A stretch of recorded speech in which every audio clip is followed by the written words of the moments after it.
के सामने एक ऐसा केस आता है जिसमें केस में दिखाया जाता है कि एक 10 साल की लड़की जो होती है मर्डर करने वाली, जो कि खुद ही आत्महत्या कर लेती है। ये जो घटना है उन माँ बापों के लिए है जो कि अपने बच्चे को फ़ोन दे देते हैं और न सोचते हैं न समझते हैं कि फ़ोन देने के बाद जो है हमारा बच्चा क्या करेगा, हमारी लड़की क्या करेगी। ये सोचने और समझने की उनके पास जो है तो शक्ति नहीं रहती है और वो तुरंत होते हैं कि बच्चे जिद करते हैं और फैमिली वालों ने उनको मोबाइल दे देते हैं, फ़ोन।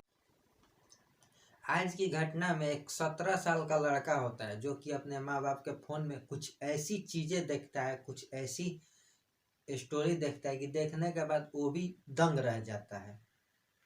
और फोन में देखने के बाद वो लड़का के मन में एक ही बात का ख्याल आता था कि मैं भी इस तरीके से करूं, मैं भी इस मतलब इस चीज़ को करूं। बार बार वो देखने के बाद उसके मन में यही ख्याल आता था कि मैं भी इस चीज़ को करूं और कैसे करूं। माँ बाप के फ़ोन में देखने के बाद उसके भी मन में एक ख्याल आता है कि मैं जो इस फ़ोन में देख रहा हूँ मुझे भी ये सब करना है। और जो 17 साल का लड़का था वो अपने आहोश में आकर और अपने अपने ही पड़ोस के रहने वाली 10 साल की लड़की के साथ रेप करता है। और रेप करने के बाद जब उसे होश आता है, उसका जुनून खत्म हो जाता है, तो वो ये सोचता है और सोचता है कि ये लड़की जो है मुझे जानती है, पहचानती है और हमारी हरकतों को सबके सामने रख देगी। तो लड़का क्या करता है, उस लड़की को गला दबाकर मौत के घाट उतार देता है। और फैमिली और घर वालों और गांव वालों की नज़र में उसको इस तरीके से पेश करता है जैसे कि लड़के और लड़के जो बच्चे होते आपस में खेल रहे होते हैं, खेल खेल में एक घटना हो गया हो। तो नमस्कार, स्वागत करते हैं आपका क्राइम सच तक में। अगर आप हमारे इस वीडियो को फेसबुक पेज पे देख रहे हैं तो फॉलो कर लीजिएगा और यूट्यूब चैनल पे देख रहे हैं तो सब्सक्राइब कर लीजिएगा। और भी सोशल मीडिया कोई प्लेटफॉर्म पे देखते हैं तो उसको भी फॉलो कर लीजिएगा, क्योंकि आप लोगों के लिए इस वीडियो में बहुत सी जानकारी है जो कि आप लोगों के लायक है। और आजकल जो सोशल मीडिया का ज़माना है, जो इंटरनेट का ज़माना है, और आज के समय में हर किसी के पास एंड्रॉयड फ़ोन है जो कि स्क्रीन टच होता है, हर किसी के पास। और ये जो घटना शुरू होती है 26 नवंबर 2022 को छत्तीसगढ़ से।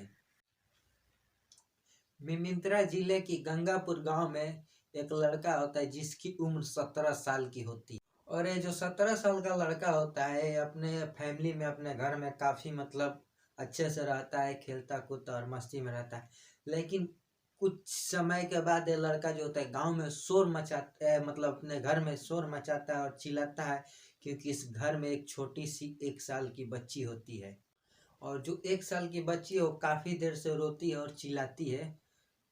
और जो उस घर का जो डोर था, जो दरवाज़ा था, वो बाहर से लॉक था। लॉक होने के कारण लड़का जो होता है शोर मचाता है, चिल्लाता है और अड़ोस पड़ोस के लोगों को इकट्ठा करता है। और जब पड़ोसी उस दरवाजे को ओपन करते हैं, दरवाजे को खोल के घर में इंटर होते हैं, तो इंटर होने के बाद जो घर का अंदर का नज़ारा था वो देखने के बाद पड़ोसी भी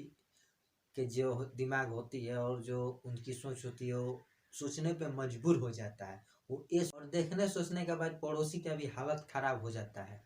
और जब छोटी बच्ची को वो लोग उठाते हैं और उठाने के बाद जो और अंदर जाते हैं, तो अंदर जाने के बाद वो देखते हैं कि एक 10 साल की बच्ची होती है जो कि फांसी के फंदे पर लटकी होती है। ये सब नज़ारा देखने के बाद जो पड़ोस के लोग होते हैं वो पास ही के थाने में वो फ़ोन करते हैं। फ़ोन करने के बाद पुलिस को बुलाते हैं। जब पुलिस वहाँ पे आती है तो पुलिस भी इस घटना को देखती है। तो देखने के बाद पुलिस भी जो होती है वो अपनी कार्रवाई शुरू करती है, अपनी छानबीन वहाँ शुरू करती है। और फंदे पर से वो जो 10 साल की बच्ची होती है उसको उतारती है और उतारने के बाद उसको बॉडी को अपने कब्जे में लेकर वो जो होता है कि पोस्ट मास्टर के लिए वो भेजती है।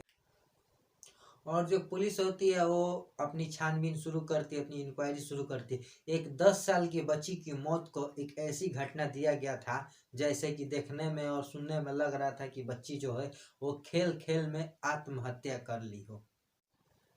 लेकिन यहाँ पर पुलिस भी सोचने पर मजबूर हो जाती है कि एक 10 साल की जो बच्ची होती है वो किस कारण और कैसे आत्महत्या करेगी, आत्महत्या करने का उसका पीछे का वजह क्या होगा। और ये सब बातों को सोचने समझने के बाद वो जो होती है कि अपनी छानबीन और भी ज़्यादा कड़वी कर देती है। और जो 10 साल की बच्ची होती है जो फांसी के फंदे पर लटकी होती है, वो मतलब फांसी का फंदा, जो लड़की का हाइट था वो 4 फुट का था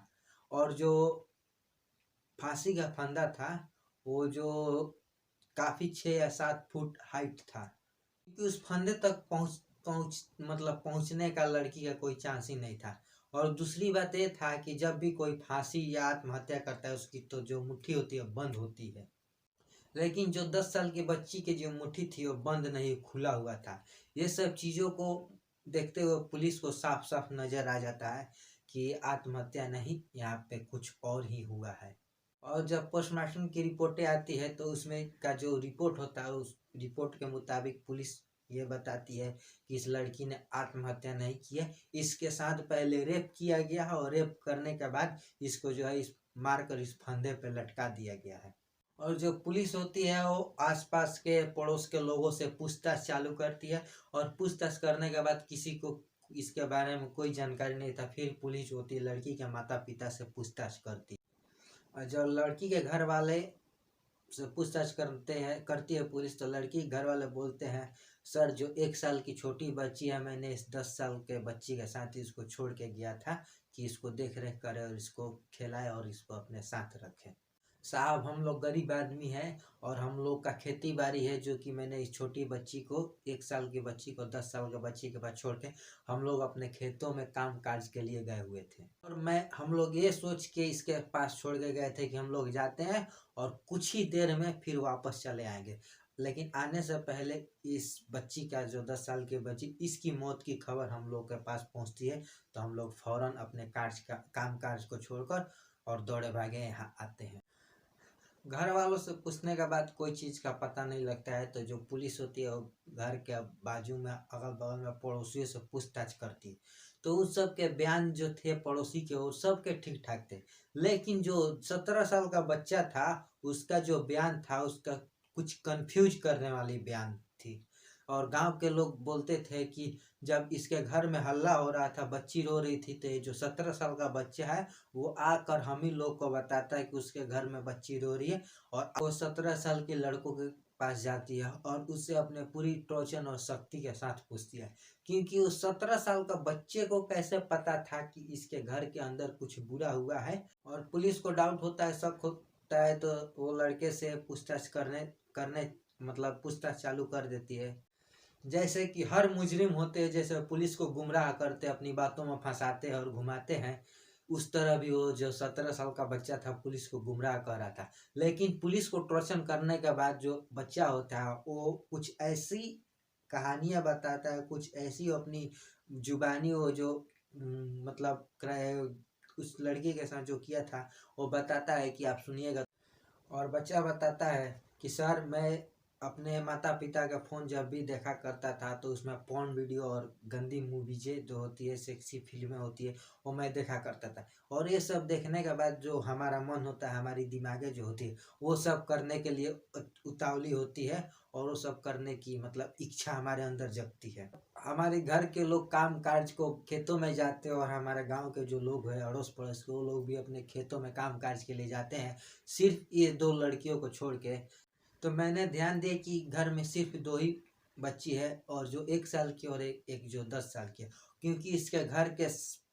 मतलब पास में ही हमारा घर है और इसके घर से ही अटैच हमारा घर है। तो मैंने क्या किया, अपने छत से इसके घर में आ जाता हूँ, और इस 10 साल की लड़की के पास आने से पहले मैंने फ़ोन में पॉर्न वीडियो देख के आया था। और वीडियो देखने के बाद जो हमारी दिमागें थी, जो हमारी माइंडें थी, वो उतावली थी कि मैंने कब और कैसे इसके साथ करूं। तो आते आते आहोश में आकर मैंने इसके साथ ज़बरदस्ती किया और इसके साथ रेप और बलात्कार जैसे घटना को अंजाम दिया। और जब मैंने इसके साथ संबंध बना लिया था तो हमारे मन में और हमारे विचार में डाउट हुआ कि इस लड़की तो हमें जानती है, पहचानती है और देखती है, तो क्यों ना हम ये किसी को बोलने से पहले मैं क्यों ना इस लड़की को अपने रास्ते से हटा दूं। और जो 17 साल का नाबालिग लड़का होता है उसकी सोच जो होती है वो क्या करता है, उस लड़की को गला घोट के मार मौत के घाट उतार देता है। और उतारने के बाद जो होता है कि उतनी ऊंचाई से वो एक बांस में रस्सी का फंदे बनाकर और उस फंदे में उस लड़की को लटका के फिर छत से वापस वो अपने घर आ जाता है। जब 17 साल की नाबालिग बच्चे की कहानी जब पुलिस सुनती है उसकी जुबानी, तो पुलिस भी सोचने पे मजबूर हो जाती है कि एक 17 साल का नाबालिग बच्चा जो होता है कि जो इतनी दिमाग लगा सकता है और इतनी दिमाग से जो है कि घटना को अंजाम दे सकता है। और जो पुलिस होती है वहाँ से जाते जाते वो अपने पड़ोसी को एक सुझाव देती है कि आप लोग अड़ोस पड़ोस के जो भी हो अपने बच्चे को फोन न दे, और अपने बच्चे को फोन दे तो ये उसको गौर करे कि उसका जो बच्चा है वो उनकी फोन में क्या देख रहा है और कौन सी मूवी देख रहा है और उस फोन के साथ वो क्या कर रहा है, ये सब बातों को ध्यान रखने के लिए पुलिस। और उस लड़के को पुलिस अपने साथ लेके जाती है और साथ में ले जाने के बाद जो चाइल्ड होम होता है वो वहाँ पे उसको पुलिस भेज देती है, क्योंकि वहाँ पे नाबालिग जो बच्चे होते हैं वो सब की वहाँ पे मतलब रखी जाती है। लेकिन जब इसकी खबरें अड़ोस पड़ोस को लोगों को पता चलता है और जानते हैं तो लोग ये सोचने पर मजबूर हो जाते हैं कि एक 17 साल का बच्चा जो होता है इस तरह का घटना कर सकता है, ऐसी कर तो क्या बोल सकते हैं। आज का जो समय चल रहा है कलयुग है, 17 के आज के समय में 10-12 साल के बच्चे कुछ भी कर सकते हैं। तो बस दोस्तों आज का जो हमारा वीडियो था यही तक था। हमारा वीडियो आप लोगों को थोड़ा सा भी अच्छा लगेगा तो चैनल को सब्सक्राइब कर लीजिएगा और कमेंट बॉक्स में अपनी राय जरूर बताइएगा कि क्या जो माता पिता थे वो लड़के के जो उसको फ़ोन देते थे वो सही किया या गलत किया। तो बस दोस्तों चलिए चलते हैं, मिलते हैं फिर एक नेक्स्ट वीडियो, तब के लिए जय हिंद।